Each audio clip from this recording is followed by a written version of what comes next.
홍보대사를 맡고 있어요.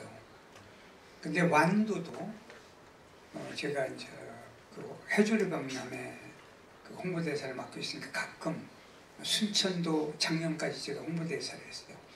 가끔 저 전복이 올라와요.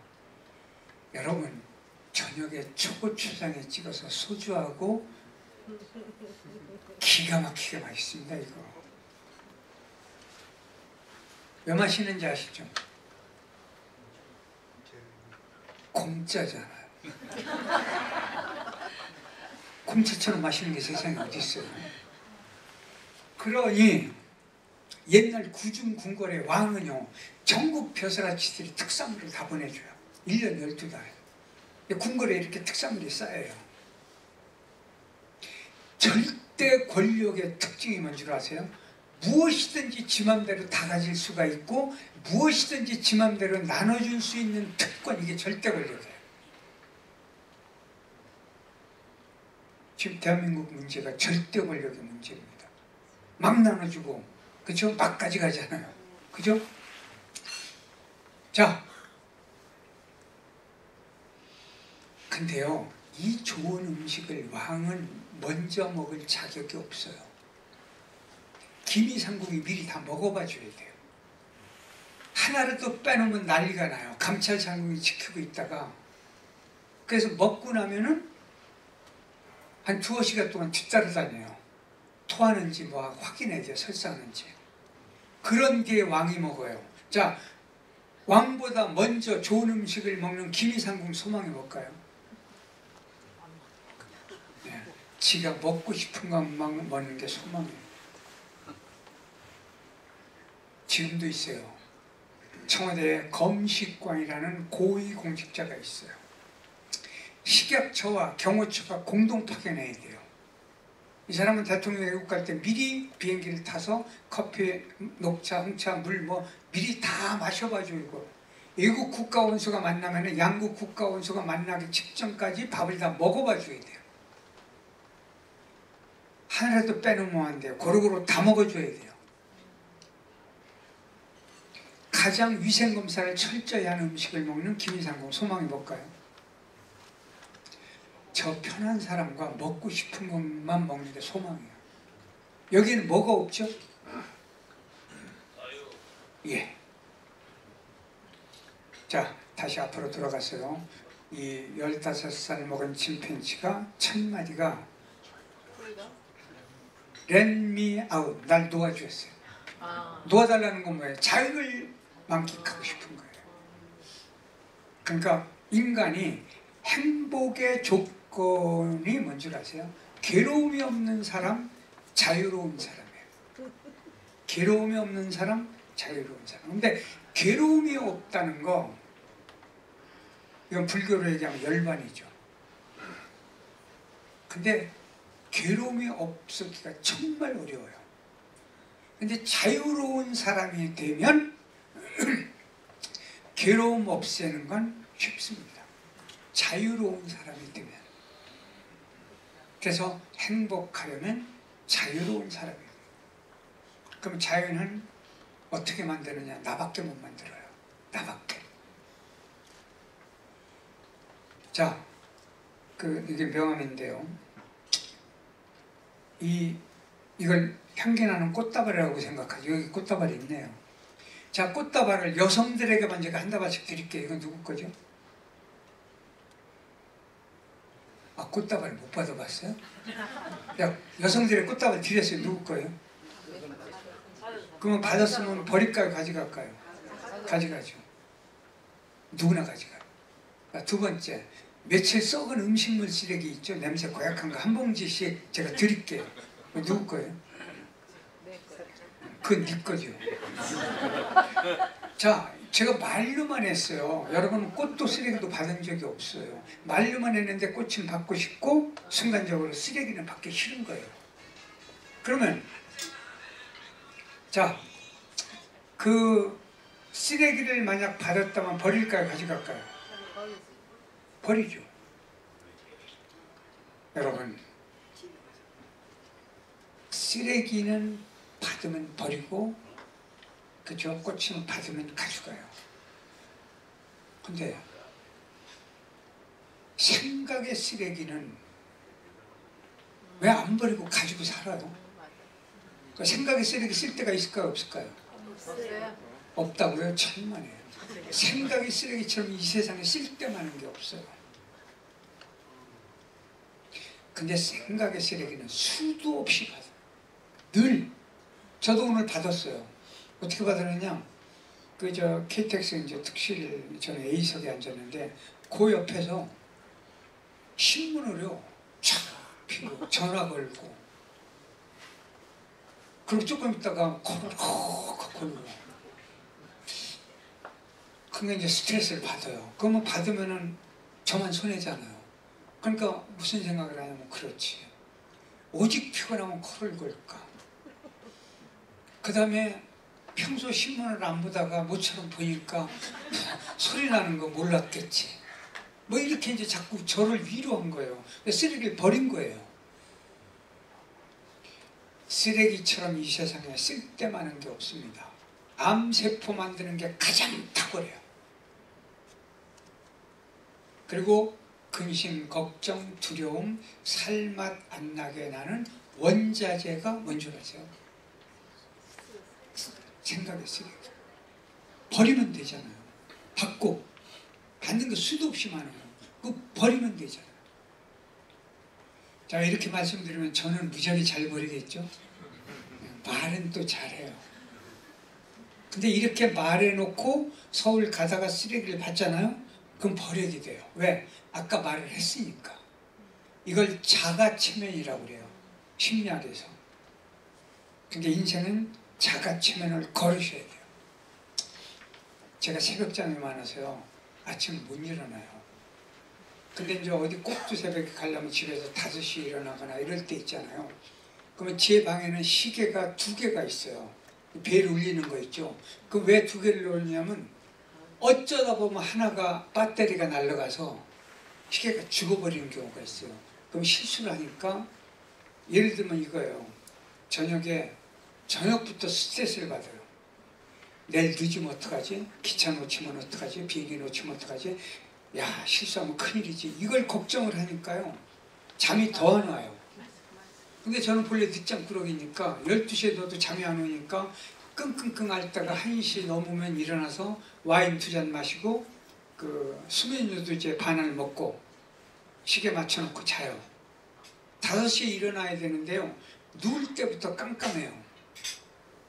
근데 아침에 눈 뜨면 4시 40분 아니면 45분이에요. 이게 뭐냐면 나한테 자가체면을 걸었기 때문에 5시 전에 저절로 일어나지는 거예요. 아마 경험들 하셨을 거예요. 자기 인생에다가 자가체면을 걸어야 돼요. 어떻게 거느냐? 여러분, 지구 중심이 어디죠? 지구는 평면이면 중앙에 있지만 지구는 공처럼 둥글기 때문에 내 발 밑에 지구의 중심. 여러분 대구로 가면 지구의 중심은 우리 집이에요. 그 묻겠습니다. 세상의 주인 누구죠? 내가 주인이죠. 그러면 주인처럼 사셔야죠. 노예하고 주인하고는 어느 정도 다르냐면요. 노예는 시킨 것만 하고 따라다니는 사람이고 끌려다니는 사람이고 주인은 끌고 가는 사람이고 자기가 알아서 하는 사람이고 자기 존재가 온 우주 역사상 오로지 달랑 하나밖에 없는 존귀한 존재라는 것을 믿어서 내가 이 세상에서 가장 잘난 존재여야 돼요. 이게 자존심이고 그렇죠. 이게 삶의 표본이 돼야 돼요. 그러니까 자신감을 잃어버리면요, 온 세상이 다 내 적이 돼요. 자신감을 가지면은 이 세상 전체가 전부 내 편이 되는 거예요. 이른바요, 출세하고 성공하고 유명해졌고 무엇인가 세상에 보탬이 되게 산 현자들을 한번 보세요. 특징이 뭔 줄 알아요? 무지하게 자신이 잘난 거예요.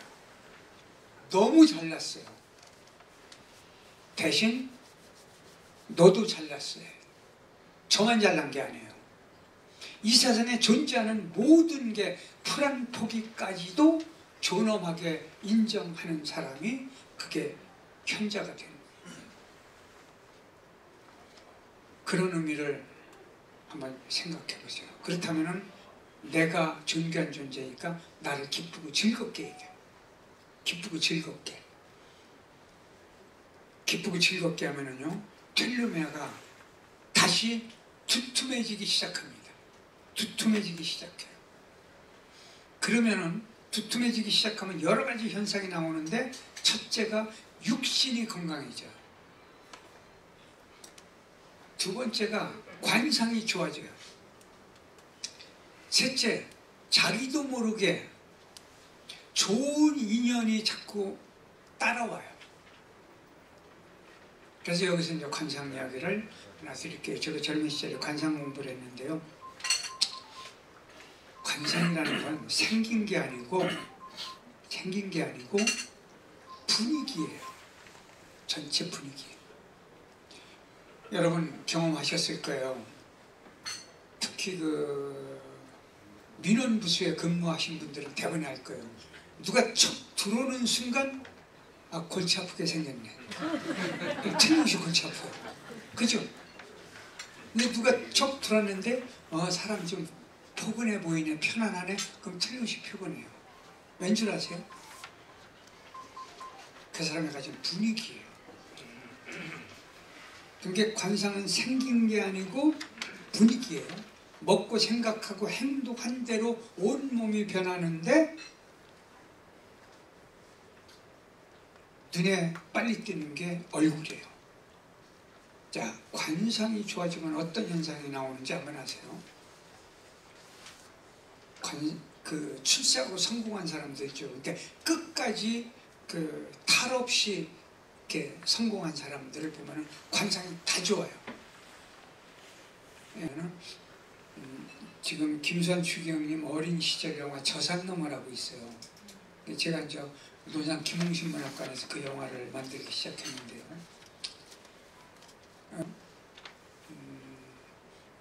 식사를 같이 하는데 그 김대중 총재, 뭐 순영 원장님, 저 이렇게 넷이하고 옆에 보좌 팀들이 이제 같이 식사를 하는데 너무 조용한 거예요. 제가 뭐라고 그러냐면 장난기가 있어가지고 추경님 성직자 되기 참 잘하셨네요. 그랬더니 왜요? 그래서 추경님처럼 이렇게 민주화된 얼굴로 아시죠? 민주화됐잖아요. 얼굴이. 그 얼굴로 결혼하기도 어려웠겠지만은 했으면은 자식들이 부모를 얼마나 원망했을까. 그랬더니 나도 그래서 신부가 됐어요. 그러시더라고요. 옆에 수녀 원장님이 아이고 그 얘기 하시면 어떻게 이 양반은 꼭 쓸 텐데. 그래서 그랬더니 추경님이 쓰시오 그래요. 그래서 제가 그걸 그대로 썼어요. 써서 갖다 드렸더니 너무 좋아하시더라고요. 근데 김선축 형님 보세요. 미술적 구도로는 민주화가 됐지만은 그 포근하고 아름다운 노인의 그 관상은 기가 막힌 거예요. 재산세 10원도 내본 적이 없는 분. 아시겠죠? 제가 지금 스님 계시지만은 성철 대선사 아마 승복을 안 입고 산속에서 어떻게 잘못 만났으면은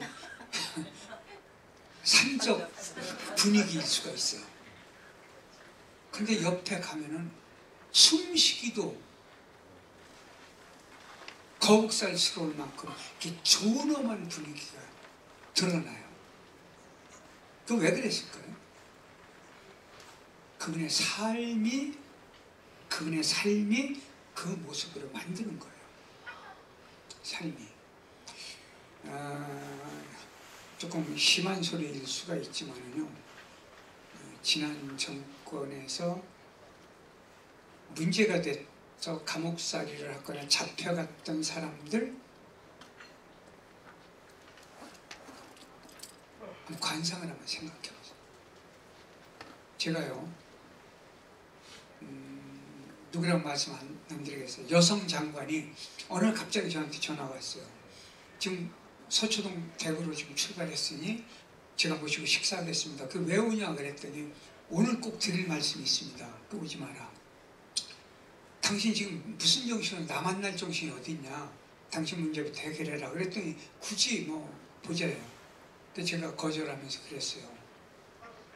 정리한 뒤에 만나자. 그랬더니 자기를 믿어달래요. 뭘 믿냐 그랬더니 제가